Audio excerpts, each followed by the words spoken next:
أنفسنا ومن سيئات أعمالنا من يهده الله فلا مضل له ومن يضلل فلا هادي له أشهد أن لا إله إلا الله وحده لا شريك له وأشهد أن محمدا عبده ورسوله وبعد. Kita masih melanjutkan keutamaan asma wa sifat, berilmu mengetahui tentang asma wa sifat. Kemarin disebutkan oleh beliau sebagai madarus sa'adah, inti dari kebahagiaan seseorang. Di situ ada orang rajin sholat, rajin puasa, saleh, dermawan, banyak membantu fakir miskin, tapi dia tidak tahu tentang asma wa sifat, maka dia tidak bahagia. Dia tidak tahu kalau Allah itu bersemayam di atas arsy. Dia tidak tahu kalau Allah itu menciptakan Adam dengan kedua tangannya. Dia tidak tahu kalau Allah itu selalu menghadapkan wajahnya ke wajah orang yang sedang salat. Dia tidak tahu kalau Allah itu menyukai yang ganjil-ganjil dan seterusnya. Padahal itu ada dalam Al-Quran, ada dalam hadis Nabi SAW. Maka dia sangat tidak bahagia, tidak beruntung. Walaupun sekali lagi rajin sholat, rajin puasa, zakat, haji, mungkin bangun masjid di mana-mana, tapi tidak mengenal asma wa sifat. Karena pada hakikatnya dia tidak bertauhid. Kan tauhid ada tiga, ada rububiyah, ada uluhiyah, ada asma wa sifat. Tiga-tiganya harus sempurna. Tiga-tiganya harus diketahui oleh seorang muslim. Sebaliknya orang yang bertauhid, amalannya ada yang kurang, bahkan sering berbuat maksiat, ada ampunan, dijamin ampun. Karena apa? Karena dia bertauhid. Salah satu jenis tauhid, sekali lagi, asma wa sifat. Ini kalau dia tidak tahu. Bagaimana kalau dia tahu tapi dia bantah? Lebih baik apa lebih buruk? Lebih buruk lagi. Yang tidak tahu aja buruk, tidak bahagia kan buruk, tidak beruntung, terancam tidak masuk surga, terancam masuk neraka, kan buruk. Gara-gara apa? Dia tidak tahu. Kalau Allah membolak-balikkan hati manusia dengan dua jarinya, Allah akan menampakkan betisnya nanti di padang mahsyar. Allah akan menggulung langit dengan tangan kanannya. Tidak tahu, itu buruk. Lebih buruk lagi apa? Dia bantah. Dia baca ayatnya, Ar-Rahmanu 'alal arsy istawa, dia bantah. Dia baca Al-Quran, dia tahu, dia dengar, ma mana'aka an tasjuda lima khalaqtu bi yadayya, bahwa aku telah menciptakan Adam dengan kedua tanganku, dia bantah. Kayak apa itu? Itulah orang-orang Mu'tazilah, Jahmiyah, Jabariyah, Asy'ariyah, Maturidiyah, kecuali Ahlus Sunnah Salaf. Di luar Ahlus Sunnah dalam hal ini insya Allah salah, terutama hari ini ya. Kecuali hari itu Khawarij masih benar. Hari itu di zaman Utsman, di zaman Ali kan muncul Khawarij. Apa kesalahan Khawarij? Mengkafirkan seorang muslim pelaku dosa besar, mengkafirkan para pemimpin, ya, berbuat jahat terhadap sesama muslim yang beda dengan mereka. Buruk sekali. Tapi belum membantah Ar-Rahmanu 'alal arsy istawa. belum membantah ma mana'aka an tasjuda lima khalaqtu biyadayya, belum membantah kalau Allah itu menghadapkan wajahnya ke wajah orang yang sedang sholat. Mereka belum bantah. Belum bantah dalam artian mereka nggak bahas masalah itu. Sama dengan para sahabat, nggak bahas kan? Baca diimani apa adanya, baca diimani apa adanya, nggak dibahas.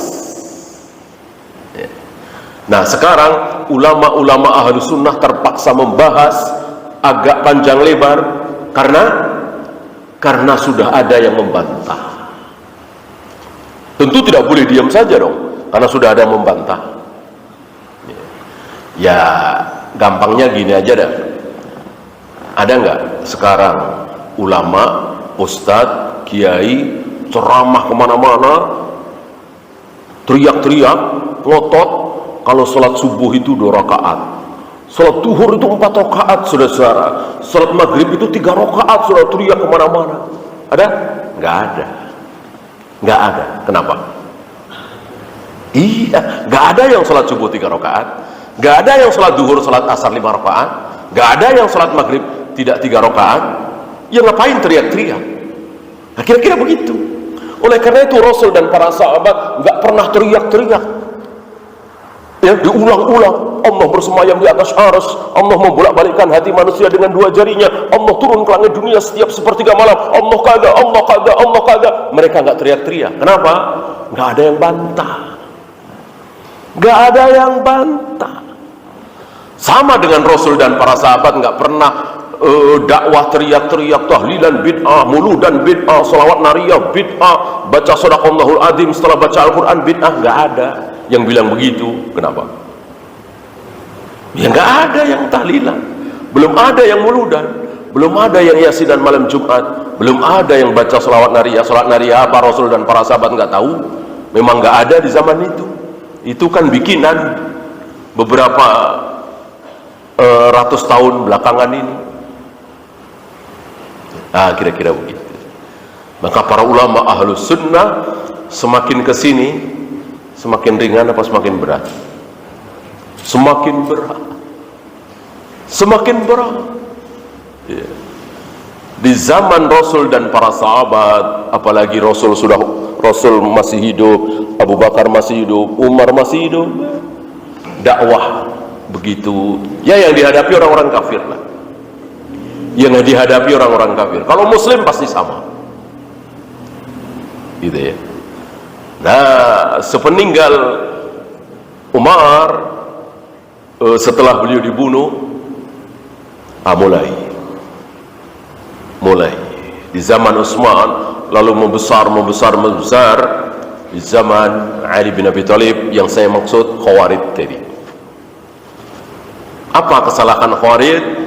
Sudah menyinggung-nyinggung masalah Ar-Rahmanu 'alal arsy istawa? Tidak.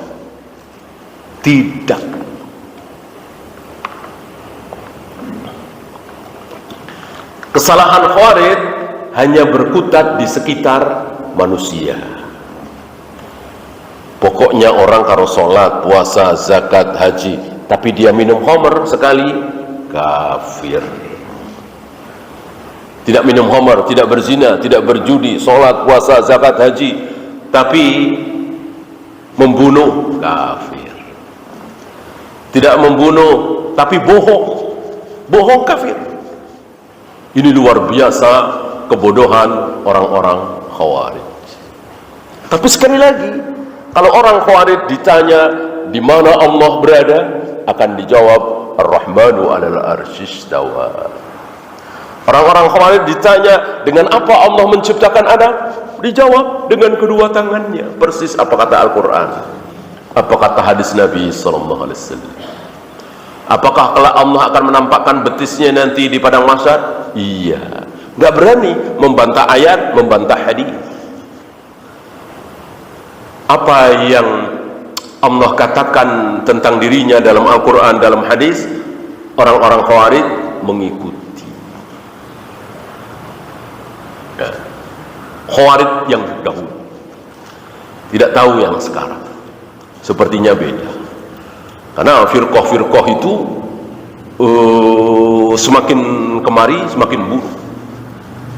Antum tahu orang-orang sufi di zaman dulu, orang-orang sufi 1000 tahun yang lalu, 900 tahun yang lalu, bagaimana keadaan mereka?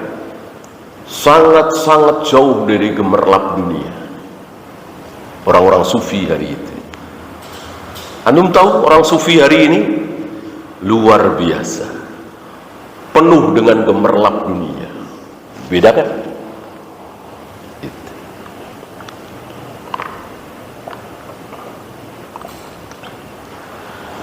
Nah, ini sedikit tentang perjalanan kesesatan kaum muslimin ya.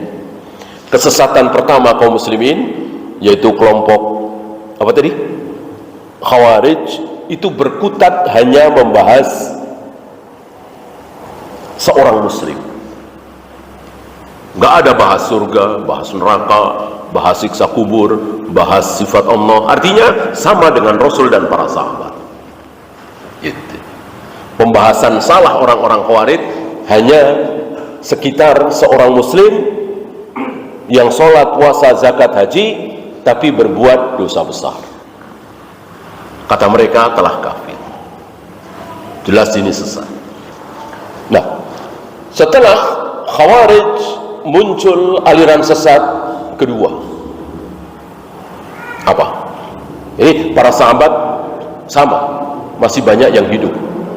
Kalau Khawarij jelas ya, Utsman aja masih hidup, Ali masih hidup gitu. Muncul setelah Khawarij ini apa? Qadariyah. Qadariyah. Bagaimana kesalahan Qadariyah? Sudah mulai nyerempet tentang diri Allah, tapi belum sifat Allah secara keseluruhan. Masih menerima kalau Allah bersemayam di atas arsy, Allah menghadapkan wajahnya ke wajah orang yang sedang sholat, Allah turun ke langit dunia setiap sepertiga malam, Allah membolak-balikkan hati manusia dengan 2 jarinya. Orang-orang Qadariyah masih terima. Yang tidak terima apa? Orang Qadariyah tentang Allah juga. Yang ditolak oleh orang Qadariyah apa? Iya, surga neraka seorang manusia sudah ditentukan oleh Allah. Ini yang mereka nggak terima. Mosok bayi masih merah, Allah sudah tentukan ini masuk, bayi yang ini masuk surga nih, bayi yang ini masuk neraka nih gitu. Mereka nggak terima di situ ya. Padahal jangankan bayi, masih di perut ibunya, yang 4 hal itu apa coba? Ketika kita di perut ibu kita usia berapa? 120 hari, 4 bulan.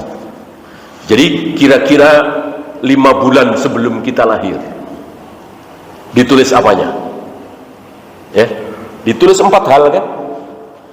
Umurnya atau ajalnya, rezekinya, amalnya, satu lagi bahagia celakanya. Apakah dia bahagia atau celaka? Apa maksud bahagia celaka ini? Apa maksud bahagia celaka ini? Iya, surga apa neraka? Bahagia sejati adalah masuk surga, celaka sejati adalah masuk neraka ya. Hidup terlunta-lunta, disiksa, dijajah, tidak punya tangan, tidak punya kaki, matanya buta, tapi akhirnya dia masuk surga, maka itu bukan sengsara sejati ya. Sengsara celaka sejati adalah masuk neraka. Walaupun dia waktu di dunia kaya raya, terkenal, sukses, bahkan raja, celaka dan sengsara kalau akhirnya dia masuk neraka. Sebaliknya, bahagia sejati adalah masuk surga. Walaupun hidup sebatang kara, terlunta-lunta, dijajah seumur hidup. Ya dulu kan ayah-ayah kita, kakek nenek kita kan dijajah seumur hidup ya. Begitu lahir sudah dijajah oleh Belanda, begitu mati masih dijajah oleh Belanda. Orang 350 tahun ya, 350 tahun. Yang lahir di tahun 1800-an ya, 1900-an mungkin ya, 1700-an.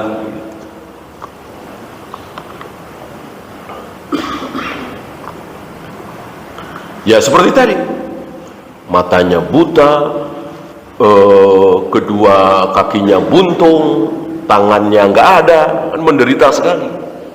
Tapi akhirnya masuk surga, dia nggak nyesel sama sekali. Ketika sudah masuk surga, dia ingat dulu di dunia tangan kakinya buntung, dalam keadaan buta, sengsara. Dia tidak nyesel sama sekali. Sama sekali tidak menyesal.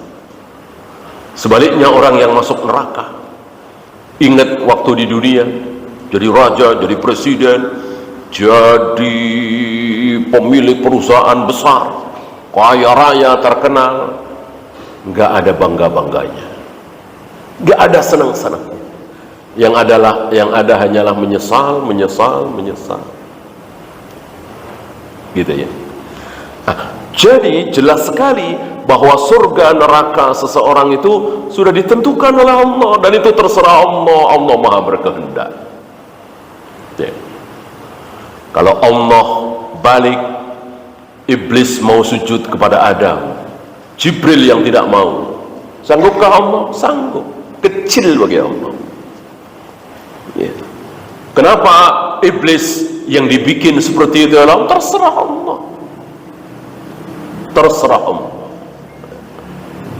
Betul-betul Allah Maha berkuasa, Maha berkehendak. Antum jangan terkena syubhat orang-orang, sebagian orang Mu'tazilah, Allah kan Maha baik. Kalau begitu nggak baik dong. Nggak sekalian aja, kenapa Allah ciptakan neraka? Ya, ente percaya kan bahwa Allah punya neraka?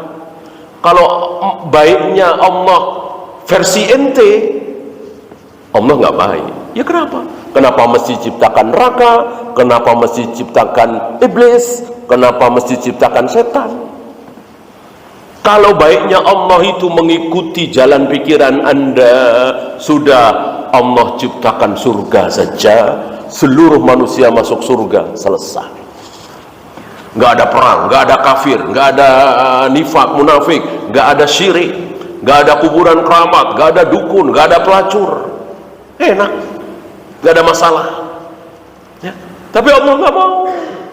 Maunya Allah ada surga dan neraka. Maunya Allah ada ketaatan, ada kemaksiatan. Maunya Allah ada yang baik, ada yang buruk. Itu maunya Allah.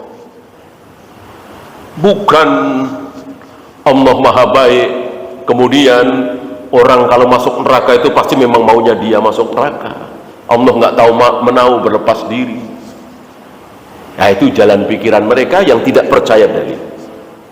Antum percaya dalil, saya percaya dalil, maka kita yakin seyakin-yakinnya. Ya.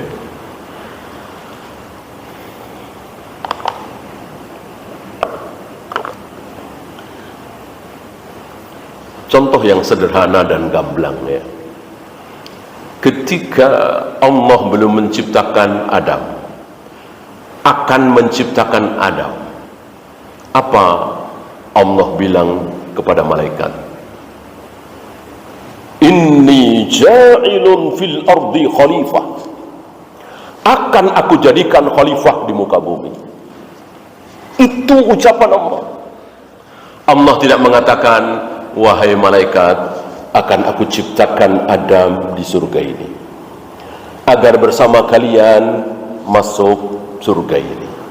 Nanti kalau Adam melanggar laranganku, baru aku usir dari surga, hidup di bumi. Ada ucapan Allah seperti itu? Enggak ada. Enggak ada. Jadi betul-betul dari awal Allah menghendaki Adam hidup di bumi, bukan di surga. Maka dengan kehendak Allah, Adam melanggar larangan, mendekati pohon terlarang itu yang sebelumnya Allah telah larang.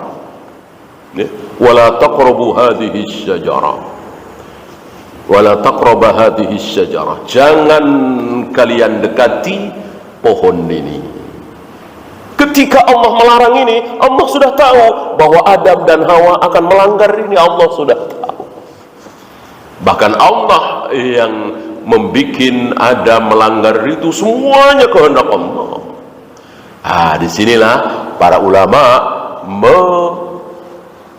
memilah bahwa kehendak Allah itu ada dua. Apa dan apa?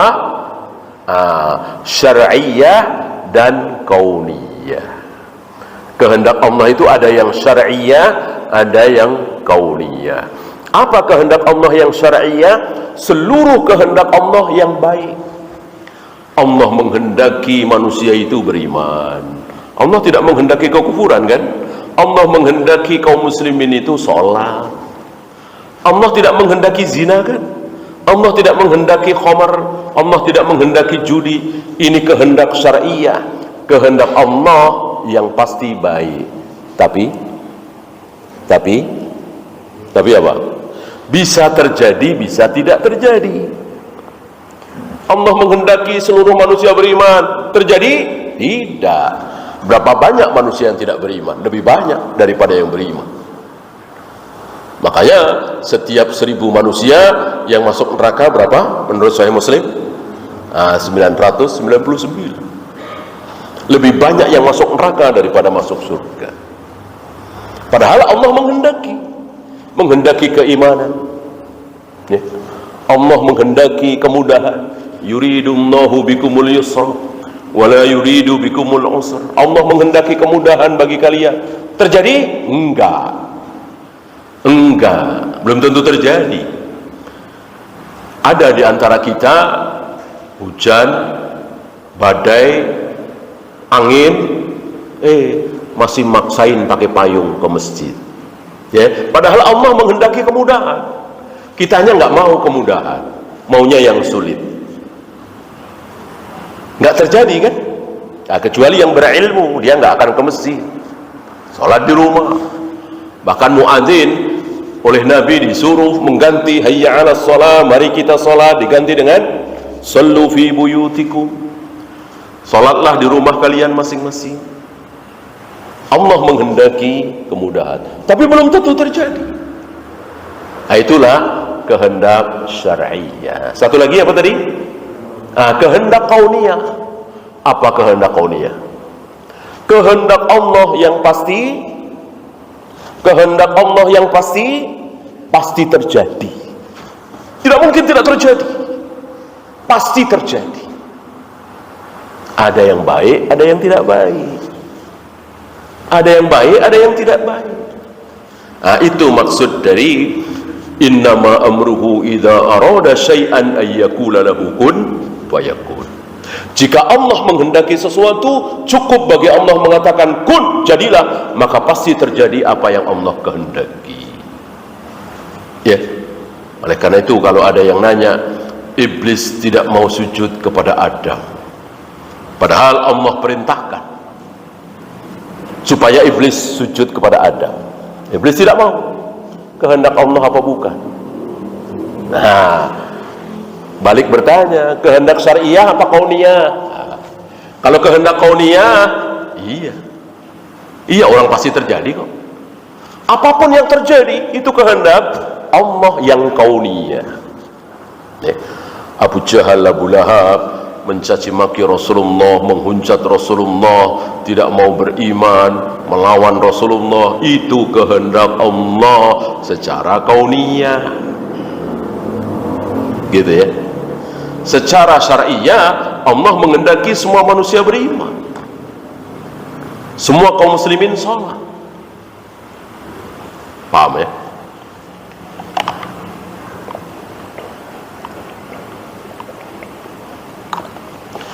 Nah, sedikit tadi tentang Qadariyah ya. Kalau Khawarij kesesatannya hanya sekedar pembahasan tentang manusia, seorang muslim yang berbuat dosa besar. Adapun Qadariyah sudah ngerembet-ngerembet tentang kehendak Allah, tapi belum yang lain. Tetap masih mengakui kalau Allah bersemayam di atas arsy, Allah turun ke langit dunia setiap sepertiga malam, Allah menciptakan Adam dengan kedua tangannya, masih mengakui. Cuman masalah kehendak Allah. Jadi orang masuk surga dan neraka bukan kehendak Allah secara kauniyah. Itu kesesatan qadariyah. Para sahabat masih ada. Ya. Makin sesat kan? Khawarij sesat, qadariyah makin sesat. Karena Khawarij sebatas membahas manusia, qadariyah sudah mulai berani membahas Allah, dan itu salah. Kalau membahasnya benar ya bagus, harus. Ya, ini membahas tentang Allah, meyakini tentang Allah, dan salah. Masih mending yang tidak tahu. Nah, setelah qadariyah muncul apa? Jahmiyah. Jahmiyah jelas lebih buruk dari qadariyah. Kalau qadariyah, sifat Allah yang ditentang oleh qadariyah tentang masalah takdir, kehendak Allah. Jahmiyah, semua sifat Allah ditolak. Allah bersemayam di atas arsy, enggak. Allah turun ke langit dunia setiap sepertiga malam, tidak. Allah menciptakan Adam dengan kedua tangannya, tidak. Semuanya tidak. Bahkan seluruh sifat Allah. Apakah Allah itu besar? Tidak. Kalau begitu Allah itu kecil? Tidak. Oh, kalau begitu sedang kali? Enggak juga. Jadi menghilangkan semua sifat Allah. Karena Allah adalah Tuhan Rabbul Alamin, bukan makhluk, maka enggak ada sifat. Yang ada sifat itu hanya makhluk katanya. Yang pintar, yang bodoh, yang panjang, yang pendek, yang besar, yang kecil, itu adalah makhluk. Adapun Allah tidak punya sifat. Maka seluruh sifat-sifat Allah dalam Al-Quran, dalam Sunnah ditolak semua. Ini luar biasa Jahmiyah. Maka sepakat para ulama, Jahmiyah adalah kafir, keluar dari Islam. Ada berapa ayat yang harus dicoret? Wa huwas sami'ul basir, coret. Innahu huwal ghafurur rahim, coret. Itu kan sifat-sifat semua. Entah setan mana yang merasuki mereka. Yang jelas iblis memberikan wahyu kepada mereka, menyesatkan mereka sehingga sesat yang luar biasa. Ayat hadis ditolak-tolak oleh mereka sampai hari ini dengan bahasa-bahasa yang seolah baik, ya. Ada takwil gitu. Ada tafwid, ini apa, tacambul, membagus-baguskan.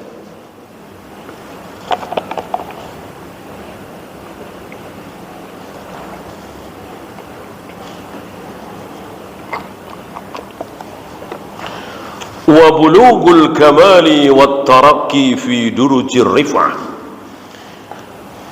derajat yang paling tinggi. Derajat yang paling tinggi. Jadi derajat yang paling tinggi itu bukan sholat, bukan shaum, bukan zakat, bukan haji, bukan jihad, tapi tauhid. Nah, tauhid yang tertinggi tentu meyakini dengan sebenarnya seluruh sifat-sifat Allah, asma wa sifat. Wa mata kana al-'abdu 'arifan bi rabbih muhibban lahu, setiap kali seorang hamba mengetahui, mencintai dengan sebenarnya, mengetahui dengan sebenarnya siapa Rabbnya, siapa Allah, qaiman bi ubudiyyatihi, tegak dalam ibadah. Masih ingat ucapan Aisyah? Aisyah mengatakan, kita yakin, kita mengakui Aisyah pasti lebih paham dari kita semua. Orang menyertai Nabi bertahun-tahun, ya kan? Apa kata Aisyah? Seandainya Rasulullah pertama kali berdakwah menjadi Nabi, menjadi Rasul, langsung mengatakan jangan berzina, jangan minum khamar, jangan berjudi, jangan begini, jangan begitu, maka zina akan terus dilakukan, khamr akan terus diminum, judi akan terus dilakukan. Seandainya Rasulullah mengawali dakwahnya dengan jangan berzina, jangan minum khamr, jangan berjudi, Ya. Kenapa para sahabat begitu dilarang judi sekali, dilarang minum khamar sekali, langsung sami'na wa ata'na? Kenapa? Karena Nabi memulai dakwahnya bukan dengan begitu, tapi dengan menanamkan tauhid, memperkenalkan kepada kaum muslimin sifat-sifat Allah. Allah begini, Allah begini, Allah begini.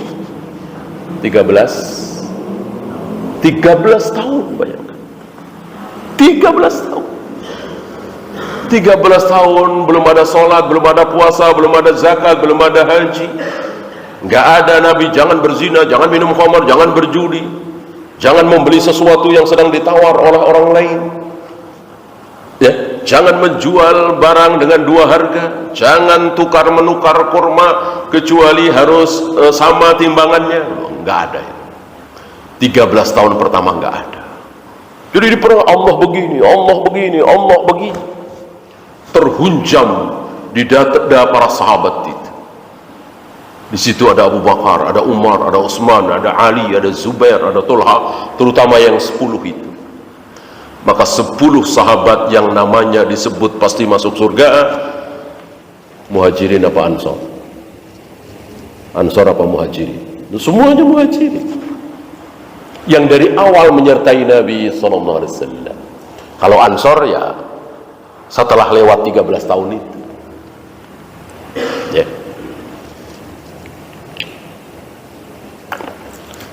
Berarti ada keutamaan masuk Islam di awal-awal. Apa istilahnya?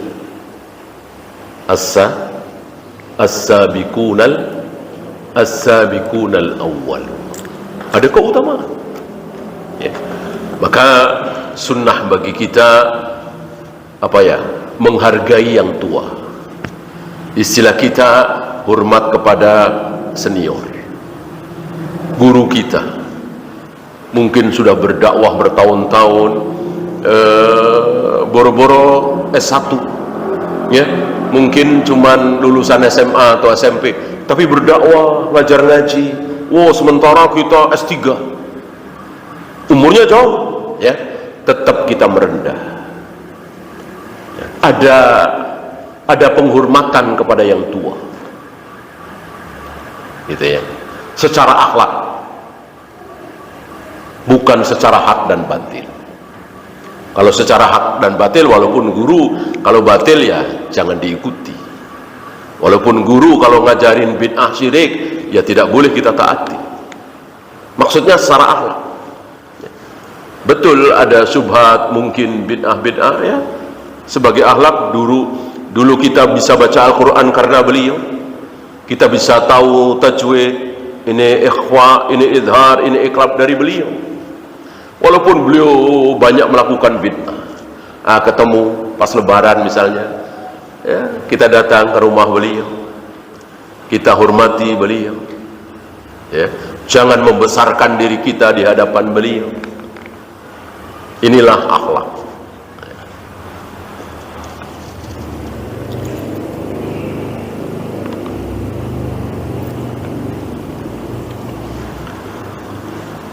Mumtasilan amrahu, melaksanakan perintah-perintah Allah, didasari dengan tauhid, digembleng dengan tauhid, akidah sahihah, maka mudah, ringan melaksanakan perintah-perintah Allah.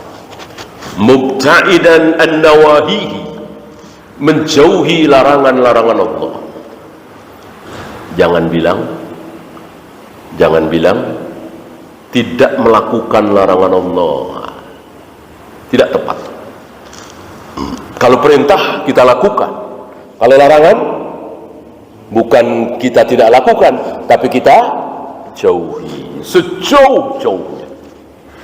Maka wajib bagi kita, bukan mustahab ya, bukan lebih baik ya, wajib apa?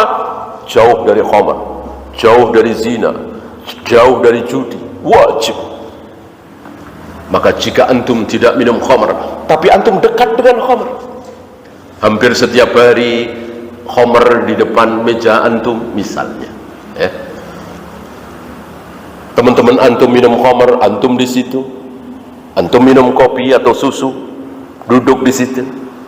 Dosa apa tidak? Dosa. Dosa. Wajib kita pergi. Wajib kita jauh dari khamar, dari zina, dari judi, dari riba. Nggak boleh dekat. Apalagi membantu.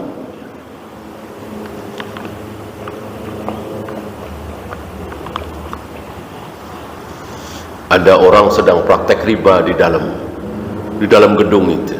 Ya. Kita ngelap-ngelap kacanya, kaca gedung itu, bersih-bersih, ngepel, digaji sebulan sekian. Di dalamnya, di dalam gedung itu, kantor itu sedang praktek riba, dan itu setiap hari, karena perusahaan itu perusahaan riba, bank ribawi misalnya. Dosa apa tidak ngelap-ngelap kaca di situ? Dosa. Wala ta'awanu 'alal itsmi wal 'udwan. Jangan kalian bertolong-tolongan dalam hal dosa. Dia menolong. Dosa yang nggak menolong. Saya kerja kok, saya dibayar. Iya.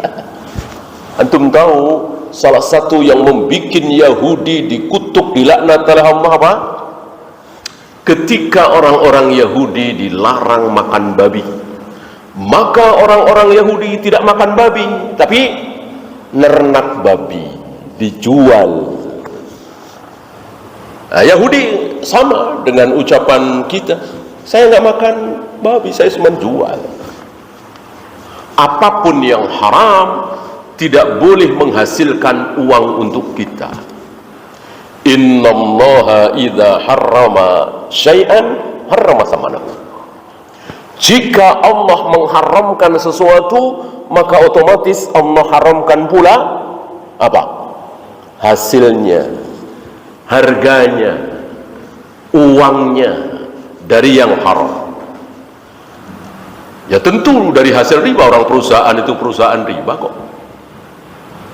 Ya. Inti perusahaan itu adalah perusahaan riba.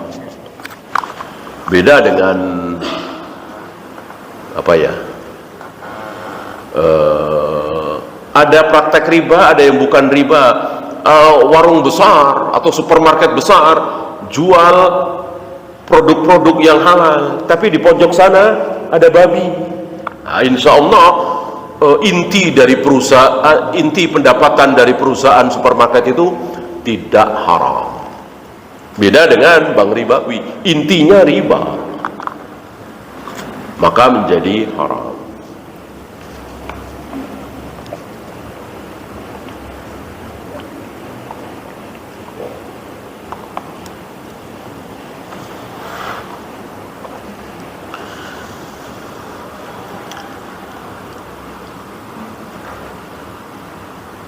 تحقق له بهذه المعرفة والعبودية اللتين هما غاية الخلق والأمر. Setelah digembleng dengan tauhid, terutama asma wa sifat, lalu menjadi baik, melaksanakan perintah Allah, menjauhi larangan Allah, maka akan muncul ma'rifat, mengetahui tentang Allah itu.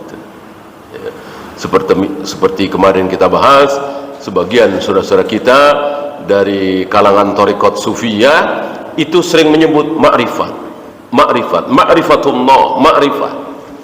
Ya, ma'rifat kita tahu dari arafa ya'rifu, masdarnya ma'rifatan, ya kan? Artinya mengetahui. Ma'rifatullah itu mengetahui Allah, mengetahui tentang Allah, berilmu siapa Allah itu, apa? Ya tentu sifat-sifatnya, nama-namanya, asma wa sifat. Jelaskan. Nah, sebagian thariqat sufiyah sering menyebut dengan ma'rifat, tapi nggak jelas. Ma'rifat itu apa? Nggak jelas. Mereka tidak sanggup menerangkan. Kalau kita jelas, ma'rifatullah itu apa? Tahu dan yakin bahwa Allah bersemayam di atas arsy. Tahu dan yakin bahwa Allah menghadapkan wajahnya ke wajah orang yang sedang salat. Tahu dan yakin bahwa nanti Allah akan menghentikan geraman jahanam dengan telapak kakinya. Nah, ini Ahlus Sunnah. Ma'rifatullah, mengetahui tentang Allah itu jelas. Ayatnya jelas, hadisnya jelas. Nah, mereka nggak jelas. Apa itu ma'rifatullah itu? Kita harus ma'rifat. Bahkan antum masih ingat mereka punya punya 4 level gitu ya. Jadi kaum muslimin itu menurut mereka ada level-levelnya ya. Jadi terkena seperti beberapa agama ya, ada kasta-kastanya gitu. Katanya yang terendah itu level syariat, kemudian torekot, kemudian naik lagi hakikat, yang tertinggi makrifat ya. Yang sering kita dengar katanya kalau level syariat itu ya syariat lah, masih wudu, masih sholat, masih puasa, syariat seperti itu. Dia belum tahu tentang hakikat ya. Dan sulit difahami keterangan mereka, muter-muter. Itu ciri-ciri salah itu aja, muter-muter. Mirip dengan ciri-ciri orang bohong, ngomongnya muter-muter. Kalau jujur, ya enggak, ya betul dia, oh bukan. Kalau jujur kan begitu, begitu. Ciri-ciri kesalahan, ciri-ciri bid'ah, itu muter-muter. Kalau ciri-ciri kebenaran sederhana, sangat sederhana, nggak muter-muter, bahkan satu dalil cukup. Ya seperti mana yang benar, puasa Arafah itu berbarengan dengan wukuf di Arafah apa ngelihat tanggal? Yang ngelihat tanggal, pasti muter-muter, keterangannya muter-muter ya. Tapi kalau puasa Arafah berbarengan dengan orang-orang wukuf di Arafah, nggak muter-muter. Udah dari nama saja, nama aja puasa Arafah. Masuk Nabi menamakan puasa Arafah ya. Sementara boleh beda dengan wukuf di Arafah, kan jadi nggak nyambung kan, sederhana sekali. Seandainya puasa Arafah itu boleh beda dengan wukuf di Arafah, insya Allah Nabi akan ditegur oleh Allah, Muhammad jangan bilang puasa Arafah, puasa 9 Dzulhijjah, puasa tanggal 9 gitu aja. Tanggal 9 kan beda-beda gitu. Kan Nabi maksum. Kalau beliau salah ngomong tentu akan ditegur oleh Allah. Dengan beliau mengatakan saumu yaumi Arafah tukaffiru sanatan madiyatan, puasa Arafah menghapus dosa setahun yang lalu. Itu sudah tegas, jelas, sederhana, gamblang bahwa kaum muslimin seluruh dunia puasa Arafah harus bersamaan dengan wukuf di Arafah. Namanya kan jelas Arafah. Itulah ciri-ciri kebenaran, sederhana, mudah, gamblang, tidak muter-muter. Coba antum dengarkan keterangan orang yang mengatakan puasa Arafah boleh beda dengan wukuf di Arafah, muter-muter penjelasannya, tidak sederhana, tidak gamblang. Ciri-ciri kebenaran adalah mudah, sederhana, gamblang. Maka orang ahlul kalam itu lelah, capek, lelah luar biasa. Dan mereka mengakui kelelahan itu. Terutama tokohnya Ar-Razi, Fakhrur Razi, menyesal di akhir hidupnya ya. Lelah selelah-lelahnya. Karena apa? Yaitu muter-muter. Filsafat kan terkenal muter-muter. Maka disindir oleh ahlu sunnah, kalau orang-orang filsafat ditanya, tolong pegang kupingmu, cari yang jauh gitu ya. Kan yang sini ada dekat ya. Orang filsafat tidak, muter-muter. Kebenaran yang sudah disuguhkan oleh Allah dan Rasulnya dimentahkan lagi. Itu ciri-ciri orang filsafat ya. Maka dikatakan belajar filsafat pagi hari, siangnya sudah jadi bodoh ya, bodoh terhadap Islam tentu. Kecuali filsafat itu dipakai untuk dunia, memang betul ya. Kenapa air itu selalu ke bawah, kenapa api itu panas, kenapa air itu di suhu ketika dipanaskan kok lama-lama mendidih kemudian menguap. Nanti ditemukan ada suhu di situ. Mempercepat suhu naik, bikin cara begini ya, ditemukanlah ini, itu bagus. Tapi ini Allah bersemayam di atas arsy, Allah menciptakan Adam dengan kedua tangannya, dipikir seperti itu, iya nggak akan ketemu, nggak akan ketemu. Ya. Dulu ilmu filsafat di zaman Khalifah Al-Ma'mun masuk ke dunia Islam itu ada dua. Ada dua. Satu berbicara tentang tabi'i seperti tadi, air, batu, asap, begini, begitu. Ya. Yang kedua berbicara tentang Tuhan. Berbicara tentang Tuhan ada dua. Nah, kaum muslimin, karena kaum muslimin itu lebih tertarik dengan agama, ya, lebih tertarik membahas tentang Tuhan ini, meninggalkan yang pertama. Seandainya kaum muslimin memilih yang pertama, barangkali akan lebih baik, jadi maju kan, jadi menemukan ini, menemukan itu.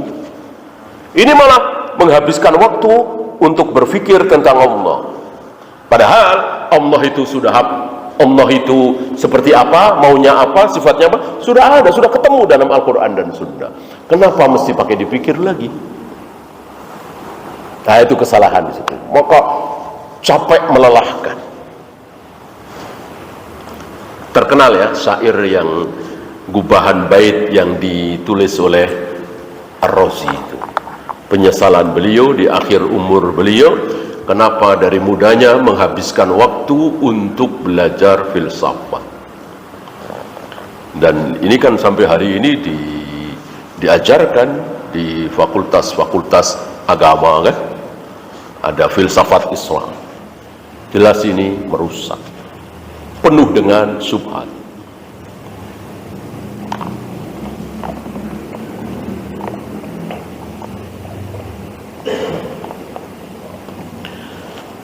Kemudian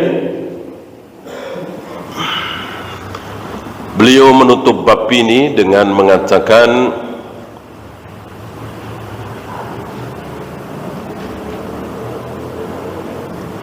kullama kana al-'abdu biha a'lamu kana billah a'raf.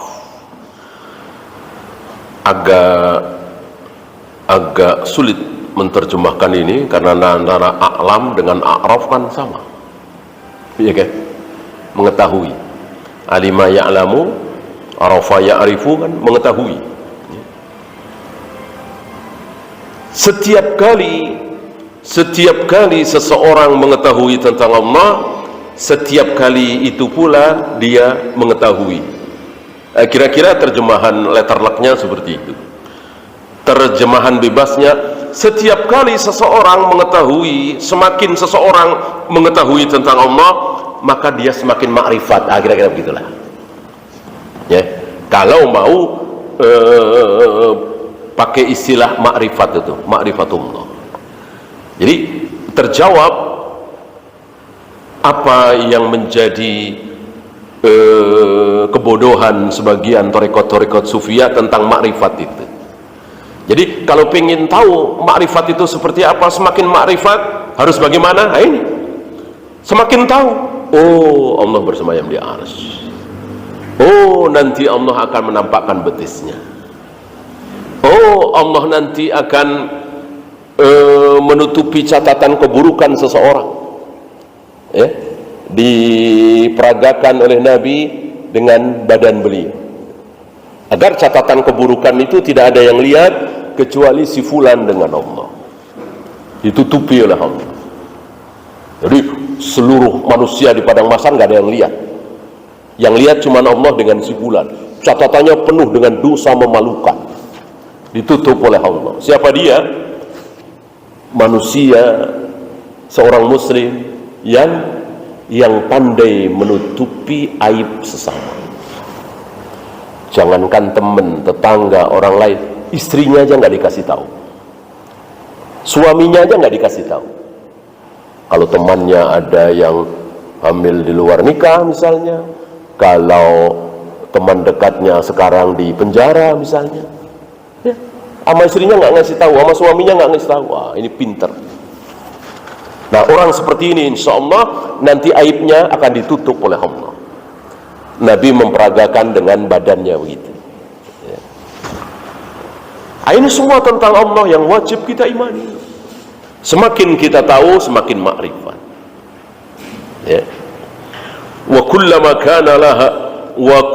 kana laha ankar kana billahi ajhal. Semakin dia tidak tahu tentang Allah, ya semakin turun ma'rifatnya. Kira-kira begitu. Maka siapa yang ingin betul-betul ma'rifatullah harus belajar. Selanjutnya diyakini bahwa Allah begini, Allah begini, Allah begini, Allah begini, dan tidak boleh keluar dari dalil. Tidak boleh ada ijtihad. Tidak boleh ada qiyas. Tidak boleh ada mafhum mukhalafah, mafhum muwafaqah, al-aqs, tidak ada. Jadi betul-betul Allah ngomong apa, kita ikuti apa adanya. Rasulullah ngomong apa tentang Allah, kita imani apa adanya. Bersemayam ya bersemayam, turun ya turun, wajah ya wajah, jari ya jari, telapak tangan ya telapak tangan, dan seterusnya. Wallahu a'lam. Ya, itu saja. InsyaAllah nanti kita lanjut dengan bab baru, fadlul ilmi bi asma'illahi ta'ala wa sifatihi. Ada pertanyaan, silakan.